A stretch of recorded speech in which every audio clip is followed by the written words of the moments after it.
Sveiki visi gimę po ožiaragio ženklu. Pasižiūrėkime periodą nuo kovo 10 iki kovo 16 dienos, kas jūsų laukia.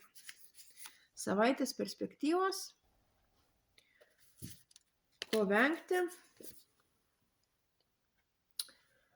ir patarimas jums.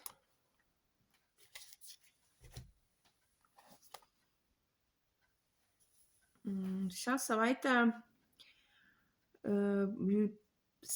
pats kaip laikotarpis bus stabilus, ramus. Dėl finansinių reikalų kaip ir labai nesiskūsit. Jie bus stabilus, tiesiog netgi kylantis, bet gal ne taip greitai kaip norėtųsi.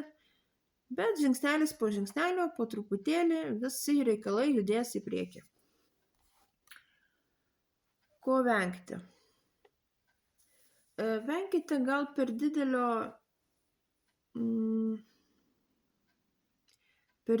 darbo krūvio. Tiesiog nepersistengkit, nepersitempkit. Pasidžiaukit tiesiog savo darbo rezultatais ir nenorėkite iš karto visko čia ir dabar. Ir patarimas jums.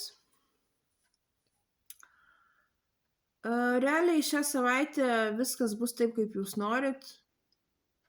Tiesiog susiimkit, paimkit gyvenimą į savo rankas ir viskas bus taip, kaip jūs norit, kaip jūs suplanavot, kaip svajojot ir kaip nusprendėt.